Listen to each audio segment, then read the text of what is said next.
Hi అండి. అందరికీ నమస్కారం. Welcome to my channel. ఈ వీడియోలో ఉద్యోగ పెన్షనర్లకు శుభవార్త. డీఏ హైకు కొత్త డీఏ ప్రకారంగా వేతనాలంటే అప్డేట్ అవ్వడం జరిగింది. సో, దీనికి సంబంధించిన పూర్తి వివరాలు ఈ వీడియోలో తెలుసుకుందాము. వీడియో అయితే ఎక్కడే గాని స్కిప్ చేయకుండా ఎండ్ వరకు చూసేయండి. అప్పుడే ఇన్ఫర్మేషన్ పూర్తిగా అర్థమవుతుంది. అలాగే వీడియో చూస్తున్న ప్రతి ఒక్కరు లైక్ చేయండి ఫ్రెండ్స్. ఈ వీడియోని తోటి ఉద్యోగ పెన్షనర్ మిత్రులతో అయితే షేర్ చేయండి. కొత్తగా మన ఛానల్ చూస్తున్న వారు ఇంకా ఎవరైనా సబ్స్క్రైబ్ చేసుకోకపోతే వెంటనే మన ఛానల్ అయితే సబ్స్క్రైబ్ చేసుకోండి. సబ్స్క్రైబ్ చేసుకోవటం వల్ల నేను చేసే ప్రతి ఒక్క వీడియో మీ వరకు రీచ్ అవుతుంది. సో, ఇక ఆలస్యం చేయకుండా వివరాల్లోకైతే వెళ్ళిపోదాము. దేశవ్యాప్తంగా వివిధ కేంద్ర ప్రభుత్వ విభాగాల్లో విధులను నిర్వర్తిస్తున్న 1,00,00,000 మందికి పైగా ఉద్యోగులకు మరియు తమ జీవితాంతం దేశ సేవకి అంకితం చేసి ప్రస్తుతం విశ్రాంతి తీసుకుంటున్నటువంటి పెన్షనర్లకు కేంద్ర ప్రభుత్వం నుంచి ఒక అద్భుతమైన మరియు మనసుకు హత్తుకునే తీపి కబురైతే అందబోతోందండి. ఈ ఒకే ఒక వార్త కోసం లక్షలాది కుటుంబాలు గత కొన్ని నెలలుగా ఎంతో ఆత్రంగా, ఆశగా అయితే ఎదురుచూస్తూ ఉన్నాయి. ఎందుకంటే ఇది వారి నెలవారీ బడ్జెట్‌ను మరియు ఆర్థిక ప్రణాళికను నేరుగా ప్రభావితం చేసే అంశం కాబట్టి. భారత ప్రధాని నరేంద్ర మోదీ నేతృత్వంలోని కేంద్ర ప్రభుత్వం జూలై 2026 నుంచి అమల్లోకి రాబోతున్న నూతన కరువు భత్యం, డీఏ మరియు పెన్షన్లకు అందజేసే కరువు ఉపశమనం డీఆర్ పెంపుదలకు సంబంధించి ఇప్పటికే అత్యంత కీలకమైన అడుగులు ముందుకు వేస్తోంది. ఢిల్లీలోని ప్రభుత్వ అధికారిక వర్గాల్లో ఈ యొక్క పెంపుదలపై ఇప్పటికే లోతైన చర్చలు, శాస్త్రీయ విశ్లేషణలు మరియు లెక్కల క్రోడీకరణ ప్రక్రియ ముమ్మరంగా అయితే ప్రారంభం అయ్యాయి. అయితే ఈ యొక్క నిర్ణయం కేవలం అంకెలకు సంబంధించినది మాత్రమే కాదు. ఇది కోట్లాది మంది ఉద్యోగుల ఆర్థిక స్థితిగతులను మెరుగుపరిచే దిశగా, వారి జీవన ప్రమాణాలను నిలబెట్టే దిశగా సాగుతున్న ఒక సానుకూల పరిణామము. సాధారణంగా కేంద్ర ప్రభుత్వం ఏటా 2 సార్లు అంటే జనవరి మరియు జూలై నెలల్లో ఈ అలవెన్స్‌లను సమీక్షించి పెంచుతూ ఉంటుంది. మార్కెట్‌లో రోజురోజుకు పెరిగిపోతున్న నిత్యావసర వస్తువుల ధరల నుంచి మరియు ద్రవ్యోల్బణం నుంచి ఉద్యోగులకు కొంత ఉపశమనం కలిగించడమే ఈ యొక్క పెంపుదల వెనుక ఉన్నటువంటి ప్రధాన ఉద్దేశ్యము. అయితే ఇప్పటికే ఈ ఏడాది ప్రారంభంలో అంటే జనవరి 2026 విడతకు సంబంధించి డీఏని 2% పెంచుతూ కేంద్రం క్యాబినెట్ కీలక నిర్ణయం తీసుకున్న సంగతి మనందరికీ తెలిసిందే.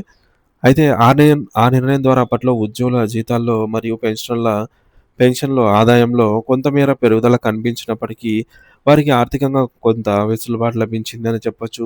అయితే ఇప్పుడు తాజాగా రెండో విడత పెంపుదలపై ప్రభుత్వం తన కసరత్తును ముమ్మరం చేసింది. మరియు ఈసారి లబ్ధి గతంలో కంటే ఎక్కువగా ఉండబోతోంది అని సమాచారము. ఈ రెండో విడత పెంపుదల అనేది జూలై 1, 2026 నుంచి వెనుకటి తేదీలతో అమల్లోకైతే వస్తుంది. కాబట్టి దీనివల్ల వచ్చే ఆర్థిక ప్రయోజనాలు మరియు పెండింగ్ బకాయిలు పెన్షనర్లకు మరియు ఉద్యోగులకు కొండంత అండగా అయితే నిలుస్తూ ఉన్నాయి.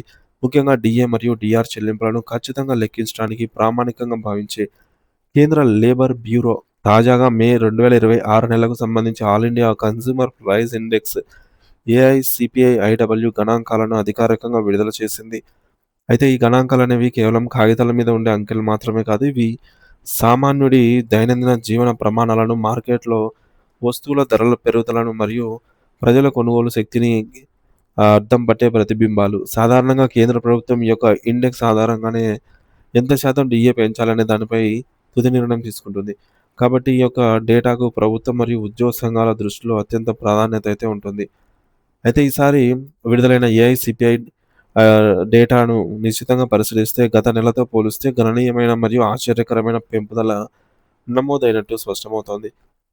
లేబర్ బ్యూరో తాజాగా ఇచ్చిన నివేదిక ప్రకారం మే 2026 నెలలో పారిశ్రామిక కార్మికుల వినియోగదారుల ధరల సూచి ఏకంగా 158.8 పాయింట్ల స్థాయికి చేరుకుంది.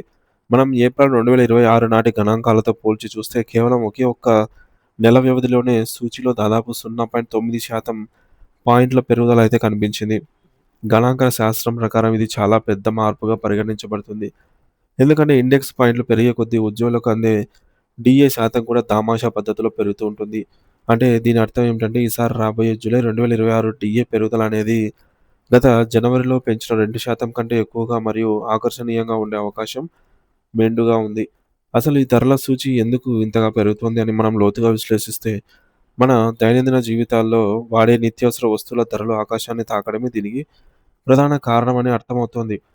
ముఖ్యంగా పప్పు దినుసులు, వంట నూనెలు, పాలు, అలాగే తృణధాన్యాలు వంటి ఆహార పదార్థాల పెరుగుదలతో పాటుగా ఆహ్, అంతర్జాతీయ మార్కెట్ ప్రభావంతో పెట్రోలు, డీజిల్ ధరలు కూడా భారీగా మారాయి. ఇంధన ధరలు పెరగడం వల్ల రవాణా ఖర్చులు పెరిగి అది ప్రతి చిన్న వస్తువు ధరపై కూడా తన ప్రభావాన్ని చూపింది. వీటికి తోడు దుస్తువులు, పాదరక్షకులు మరియు గృహ అవసరాలకు వాడే ఇతర అత్యవసర వస్తువులు ధరలు కూడా ఈ యొక్క ఇండెక్స్ భారీగా పెరగడానికి దోహదపడింది.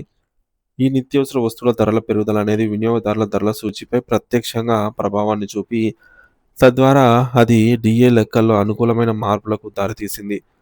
కేంద్ర ప్రభుత్వ నిబంధనల ప్రకారంగా ఈ డిఏ పెంపును 7వ వేతన సంఘం నిర్దేశించిన పారదర్శకమైన మార్గదర్శకాలకు అనుగుణంగానే లెక్కిస్తారు.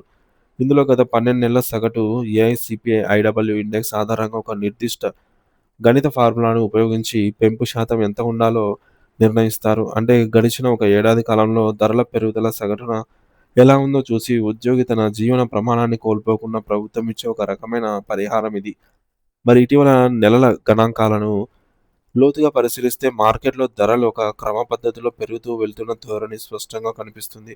ఉదాహరణకు జూలై 2025 నుంచి డిసెంబర్ 2025 వరకు మధ్య కాలంలో సూచీని గమనిస్తే అది 148.2 పాయింట్ల వద్ద ఉండేది. కానీ ఇప్పుడు అది 158 పాయింట్లు దాటిపోయింది. ఈ గణాంకాలను ప్రస్తుతం అమల్లో ఉన్న ఫార్ములాతో వేసి చూస్తే ఈసారి డిఏలో దాదాపు 3.8% వరకు పెరుగుదల ఉండవచ్చని ఆర్థిక నిపుణులు శాస్త్రీయంగా అంచనా వేస్తూ ఉన్నారు. అయితే కేంద్ర ప్రభుత్వం సాధారణంగా డిఏ శాతాన్ని ప్రకటించేటప్పుడు దశాంశాలను, డెసిమల్స్‌ను తీసేసి రౌండ్ ఆఫ్ చేస్తుంది.